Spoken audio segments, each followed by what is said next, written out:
क्या कभी आपके मन में भी सवाल उठा है, इतना अच्छा काम करने के बाद भी परेशानियां क्यों आती है? और कई बार बुरा करने वालों की गाड़ी क्यों तेज चलती दिखती है? दोस्तों, आज के इस वीडियो में बात करेंगे एक बहुत गहरी सच्चाई पर, कर्म और फल की। नमस्कार दोस्तों, स्वागत है आपके अपने चैनल ज्ञान से प्रकाश एक शिक्षित समाज की ओर अग्रसर पर। आध्यात्मिक ग्रंथों में, विशेषकर श्री रामचरितमानस में एक बात बार बार समझाई गई है कि संसार में कोई भी कर्म व्यर्थ नहीं जाता। हर कर्म का फल, छोटा हो या बड़ा, किसी न किसी रूप में हमें वापस मिलता ही है। कभी यह फल तुरंत दिखता है तो कभी समय लेता है, लेकिन नियम वही रहता है, जैसा बोओगे वैसा ही काटोगे। तुलसीदास जी ने यह भी संकेत दिया है कि ईश्वर न्याय प्रिय हैं। वे किसी के अच्छे कर्मों को अनदेखा नहीं करते और न ही बुरे कर्मों को हमेशा के लिए छुपा रहने देते। यही कारण है कि धर्म ग्रंथ हमें बार बार याद दिलाते हैं, कर्म पर ध्यान दो, फल अपने समय पर अवश्य आएगा। जब श्री राम वनवास को चले तो एक एक चरित्र के कर्मों का फल साफ दिखाई देने लगा।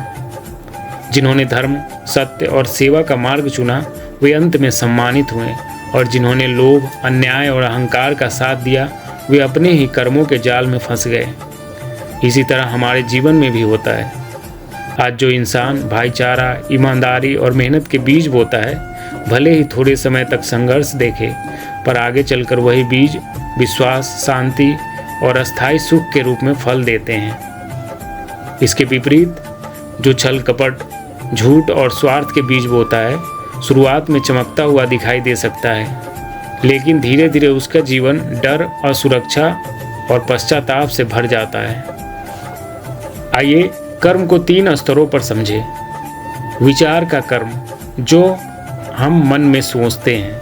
वाणी का कर्म, जो हम बोलते हैं। शरीर का कर्म, जो हम करते हैं। इन तीनों ही स्तरों पर शुद्धता और सजगता जरूरी है, क्योंकि फल केवल किए गए काम से नहीं, पीछे छिपे इरादे से भी मिलता है।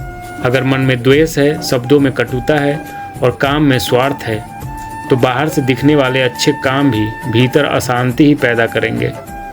इसके उलट अगर किसी छोटे से काम में भी सेवा भाव, करुणा और ईमानदारी हो तो उसका आध्यात्मिक फल बहुत बड़ा होता है। इसलिए संत महात्मा कहते हैं, कर्म करते समय यह मत सोचो कि लोग क्या कहेंगे, यह सोचो कि अंततः ईश्वर के सामने यह कर्म कैसा दिखेगा। अब सवाल है, कर्म फल का यह सिद्धांत हम रोजमर्रा की जिंदगी में कैसे उतारें? निर्णय लेते समय खुद से पूछें, इस काम से किसी को अनावश्यक दुख तो नहीं होगा? कमाने, खर्च करने और बोलने, तीनों में धर्म और इंसाफ का ध्यान रखें। कठिन समय आए तो घबराएं नहीं, बल्कि यह देखें कि कहीं अब पिछले गलत कर्मों को सुधारने का अवसर तो नहीं। जब हम यह मानकर चलते हैं कि हर कर्म दर्ज हो रहा है, तो अंदर से एक अनुशासन, संयम और संतुलन अपने आप पैदा होता है। धीरे धीरे व्यक्ति की पहचान बदल जाती है। लोग उसे उसके पद से नहीं, बल्कि उसके चरित्र और कर्मों से याद रखने लगते हैं। दोस्तों, निष्कर्ष बहुत सरल है, कर्म हमारा अधिकार है, फल ईश्वर पर छोड़ देना ही सच्ची शांति का मार्ग है। जब हम नेक इरादे से, पूरी लगन और ईमानदारी से कर्म करते हैं, तो भले ही तुरंत परिणाम न दिखे, पर अंत में जीवन का हिसाब हमेशा न्यायपूर्ण ही निकलता है। आज से एक छोटा सा संकल्प ले, मैं हर परिस्थिति में धर्म, सत्य और सेवा भाव से कर्म करूंगा और उसके फल को धैर्य से स्वीकार करूंगा। अगर आप इस संकल्प के साथ आगे बढ़ना चाहते हैं तो कमेंट में लिखिए, मैं अपने कर्मों को पवित्र बनाऊंगा।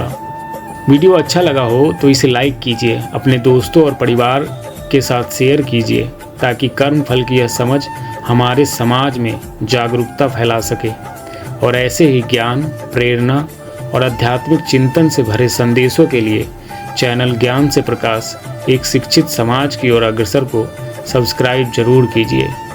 धन्यवाद दोस्तों। ईश्वर करे आपके हर सद्कर्म से आपके जीवन के साथ साथ समाज भी प्रकाशमान हो।